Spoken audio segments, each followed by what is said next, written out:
Hello students, मेरा नाम है अरविंद शर्मा और गुडोज वर्ल्ड सेंटर में आपका स्वागत है। आज की वीडियो जो बनाने वाले हैं वो है कॉम्प्लेक्स नंबर नहीं है। आज कॉम्प्लेक्स नंबर बनाते हुए समय हो गया, थोड़ा सा सोचा कि साइंस पढ़ाते हैं कुछ समय।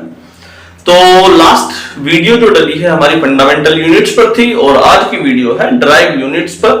और ड्राइव यूनिट्स पर 2-3 वीडियो और बनेंगी, तो ये उस बिहाफ पे कंप्लीट हो जाएगा ये टॉपिक। ठीक, तो ड्राइव यूनिट्स क्या होती हैं जो फंडामेंटल यूनिट्स से मिलकर बनी होती है। तो एग्जांपल देख लेते हैं, जैसे कि एरिया। ठीक, फंडामेंटल यूनिट्स हम पढ़ चुके हैं, लेंथ, मास, टाइम, टेम्परेचर, कैंडेला जिसे हमने ल्यूमिनस इंटेंसिटी बोला है, और करंट। इसके अलावा रेडियन और स्टेरेडियन भी इसके अंतर्गत ही शामिल हो जाते हैं। लेकिन आज हम बात करेंगे ड्राइव यूनिट्स की। डिराइव्ड यूनिट्स तो जितनी मैक्सिमम पॉसिबल हो पाएंगे उतनी कर लेंगे। पहला एरिया, एरिया का फॉर्मूला होता है length into breadth. Length into breadth, ये एक केस होता है। लेंथ की यूनिट क्या होती है? लेंथ की यूनिट होती है मीटर इनटू मीटर, यानी कि मीटर का स्क्वायर, मीटर का स्क्वायर। अगर आपको इसकी डायमेंशन भी लिखनी है तो वो हम भी साथ में लिखते चलेंगे। लेंथ की डायमेंशन होती है L और ब्रेथ की भी डायमेंशन होती है L, तो इसकी यूनिट हो गई L का स्क्वायर। कुछ इस प्रकार से आप इसे लिख सकते हैं। दूसरी यूनिट है वॉल्यूम। वॉल्यूम को आप क्या लिखते हैं? Length into breadth into height. ये 3 केस बनते हैं। लेंथ की यूनिट मीटर इंटू मीटर, यानी कि मीटर की क्यूब। अगर आप इसको डायमेंशन के आधार पर लिखना चाहते हैं तो डायमेंशन के आधार पर कुछ आप इस प्रकार से लिख सकते हैं, L की पावर 3। ठीक, ये हो गया आपका पहला आया एरिया, दूसरा आया है आपका वॉल्यूम। तीसरे केस पर चलते हैं और वो तीसरा केस है डेंसिटी। क्या? डेंसिटी। डेंसिटी, डेंसिटी को हम क्या लिखते हैं? डेंसिटी होती है मास पर यूनिट वॉल्यूम। मास पर यूनिट वॉल्यूम। आप जानते हैं मास की यूनिट को हम किलोग्राम बोलते हैं और वॉल्यूम की यूनिट को अभी अभी आपने लिखा मीटर की क्यूब, तो इसकी यूनिट हो जाएगी किलोग्राम पर मीटर क्यूब। और इसकी अगर आपको यूनिट लिखनी है, डायमेंशन लिखनी है, तो m अपॉन L की पावर 3, और इसे आप m L की पावर -3 कुछ इस प्रकार से भी लिखना चाहेंगे, या अलग अलग लिखना चाहें तो आप इसे m L की पावर -3 डायरेक्टली लिख सकते हैं कुछ इस प्रकार से। डायमेंशन देखनी आ रही है। एरिया, वॉल्यूम, डेंसिटी, ये 3 केस हमारे सामने हो गए हैं। ठीक, नेक्स्ट केस पर चलते हैं बेटे।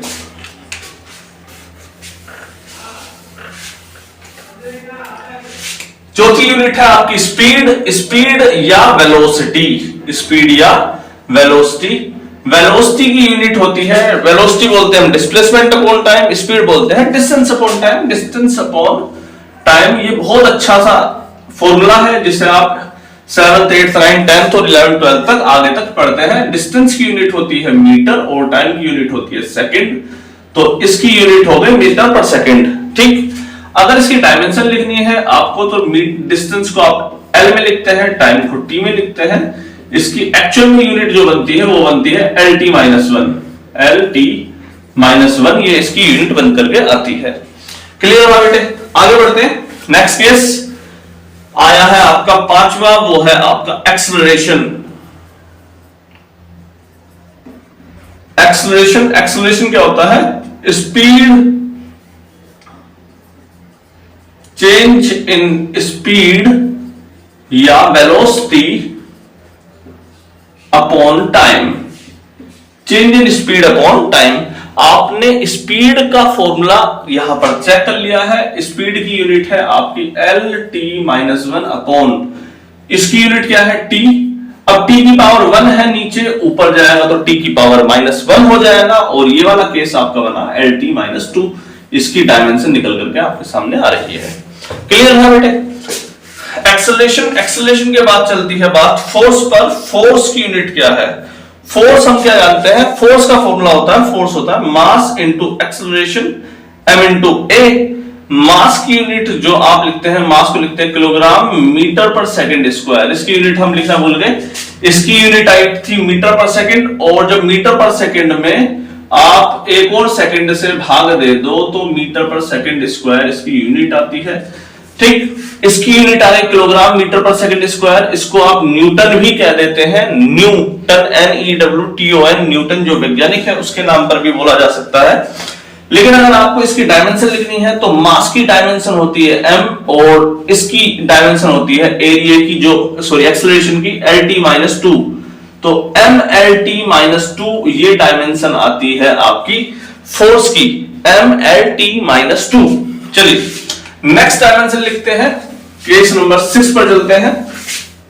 6 हो गया, सॉरी केस नंबर 7 पर चलते हैं।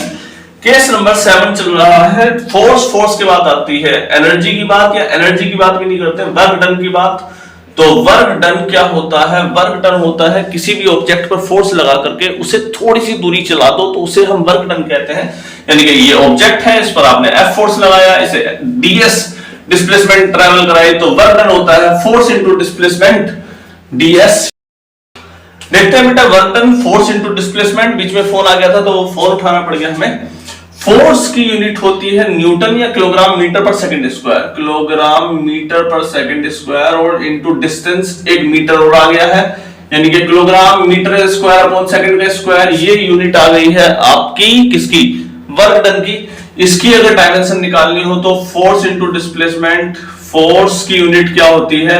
MLT-2 इनटू इसमें डिस्प्लेसमेंट की यूनिट और जुड़ेगी तो ML2T-2, ये आपकी वर्क डन की यूनिट आ जानी चाहिए, ML2T-2। यहां से अगर आपको मान लीजिए कि एनर्जी की डायमेंशन निकालनी है, एनर्जी क्या होती है? एनर्जी होती है capacity to do work, capacity to do work, काम करने की क्षमता को ही हम एनर्जी कहते हैं। और काम करने की यूनिट क्या आई थी? ML2T-2। इसी वजह से इन दोनों की वर्क डन में और एनर्जी में कोई अंतर नहीं आने वाला है, दोनों की डायमेंशन सेम आने वाली है, यूनिट भी सेम आने वाली है, दोनों में कोई अंतर नहीं आएगा। क्लियर है? नेक्स्ट केस पर चलते हैं। हटा दें? नहीं हटाए। पावर, क्या पावर? ये 7 नंबर था, ये 8 नंबर है, ये 9 नंबर है। पावर होता है work done per unit time. तो एक समय में, एक दिए हुए समय अंतराल में कितनी वर्क डन हो रहा है, मतलब एक बच्चा 500 ईंट 1 घंटे में तो उठाता है, एक दूसरा स्टूडेंट 50 ईंट 1 घंटे में उठाता है। इसका मतलब जिसकी क्षमता ज्यादा वो ज्यादा वर्क डन कर पाएगा दिए हुए समय अंतराल में, उसे पावर कहते हैं। पावर क्या होती है? Work done per unit time. Work done की यूनिट आपने निकाली है ML2T-2 अपॉन T, तो आपकी यूनिट आ गई पावर की ML2T-3। तो ये आपकी डायमेंशन आ रही है in the case of the power. Next case पर चलते हैं। चलिए बेटे, इन सब पर ये मत सोचना बहुत जल्दी जल्दी चला रहे हैं, ये सिर्फ डायमेंशन से रिलेटेड जुड़ी हुई वीडियो है, इसी वजह से हम इसे तेजी से चला रहे हैं। डायमेंशन के बाद में जब हम इन टॉपिक्स पे न्यूमेरिकल करवाएंगे तो ध्यान रखना, फिर बहुत अच्छे ढंग से करवाएंगे, बहुत और खतरनाक ढंग से करवाएंगे। एक केस बीच में छूट गया था, वो था मोमेंटम। मोमेंटम पर चर्चा कर देते हैं। मोमेंटम क्या होता है? P से डिनोट करते हैं mass into velocity, mass into velocity. Mass की यूनिट होती है कैपिटल M, या यूनिट की बात करें जाए तो किलोग्राम मीटर प्रति सेकंड। वेलोसिटी की होती है मीटर पर सेकंड, तो kilogram metre per second.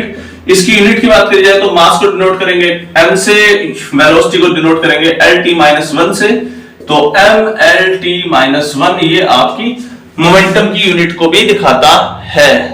Confusion तो नहीं है? 8वां हो गया, 9वां ये वाला, 10वां हो गया, 11वां आता है इंपल्स।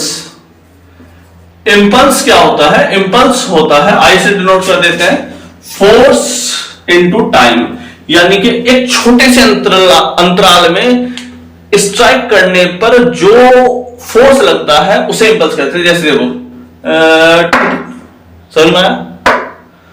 ये मोमेंटम था, P बराबर M1V1 M2V2, M1V1 M2V2, M1V1 M2। ये क्या है? मोमेंटम नहीं। फटाक से छू करके वापस आया, 1 सेकंड में कितना क्या हुआ, कितना फोर्स लग गया, ये मोमेंटम नहीं था, ये इंपल्स था। फोर्स इनटू टाइम, एक छोटे से अंतराल में जो फोर्स लग रहा है, छोटा सा, बहुत छोटा सा, उसे इंपल्स कहेंगे। फोर्स की यूनिट होती है एम। फोर्स की यूनिट को आप न्यूटन भी कह सकते हैं, न्यूटन और टाइम। फोर्स की यूनिट अभी अभी आपने निकाली थी, क्या थी, एम एल टी माइनस 2 और इनटू टाइम की यूनिट क्या है, टी, तो इसकी यूनिट क्या आ गई, एम एल टी माइनस 1, यानी कि मोमेंटम की और इंपल्स की दोनों की यूनिट सेम आ रही है, एम एल टी माइनस 1। चलिए आगे बढ़ते हैं, हटाते हैं इस केस को भी, इंपल्स को भी। नेक्स्ट केस नंबर है 12वां, वो है टॉर्क। टॉर्क क्या होता है, टॉर्क होता है, मान लीजिए कि एक ऑब्जेक्ट है, ये है, इस पर आपको इसे घुमाना है, तो क्या करेंगे आप, इसकी डायरेक्शन के परपेंडिकुलर इस पर फोर्स लगाएंगे। देखो, अरे अरे जिस किसी ऑब्जेक्ट को घुमाना पड़ता है तो उसको उसकी परपेंडिकुलर डायरेक्शन में फोर्स लगाई जाती है, इसको हम क्या बोलते हैं, टॉर्क। टॉर्क क्या हो गया, फोर्स इनटू परपेंडिकुलर डिस्टेंस, इसको आप टॉर्क कहते हैं।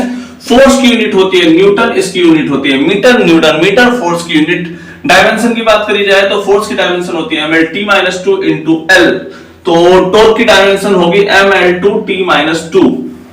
क्लियर था बेटे, टॉर्क को टॉर्क टॉर्क ऐसे टी की तरह दिखाते हैं, थोड़ा सा टेढ़ा मेढ़ा सा, टॉर्क की यूनिट ये हो गई। चलिए नेक्स्ट केस पे चलते हैं आपका,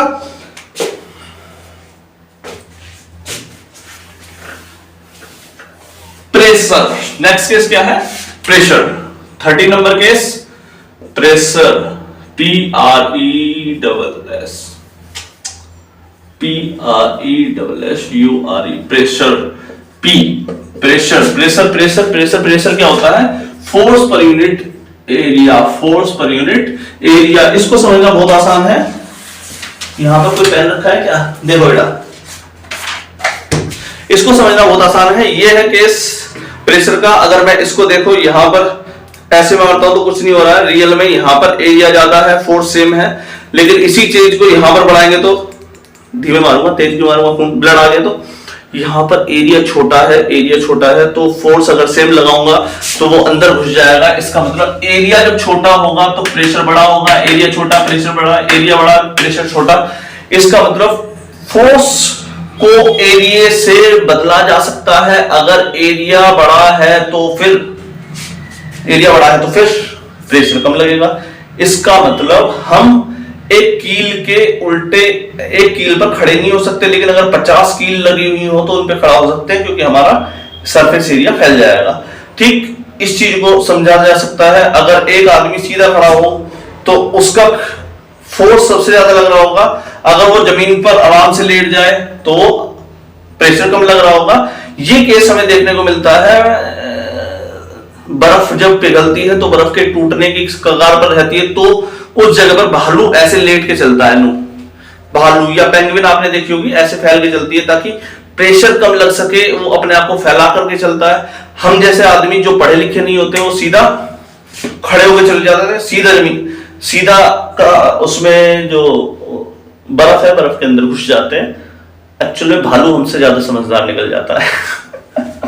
तो force per unit area, force की यूनिट है newton per metre square.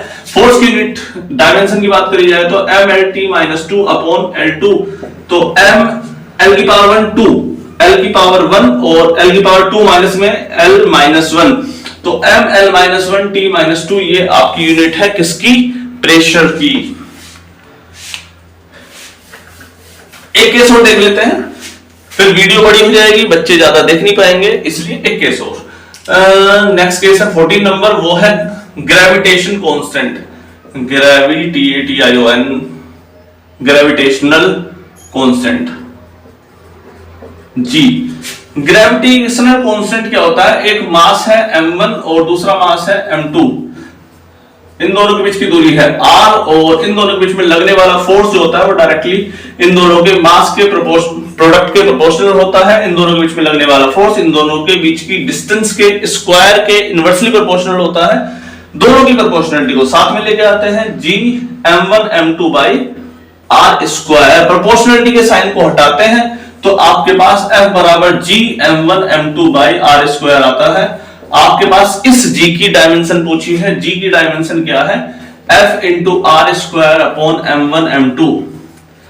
F की यूनिट है newton metre square upon kilogram, kilogram 2 बार किलोग्राम का स्क्वायर। क्लियर है बेटे?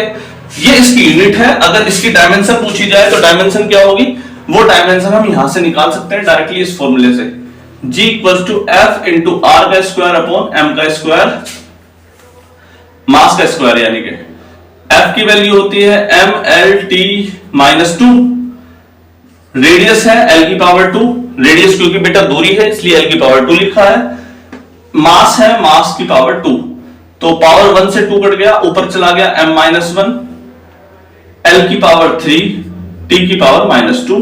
ये इसकी डायमेंशन निकल करके आ रही है ग्रेविटेशनल कांस्टेंट की। चलिए आज के लिए इतना ही इस वीडियो में, नेक्स्ट वीडियो जल्दी आएगी ड्राइव यूनिट्स की ही। नमस्कार।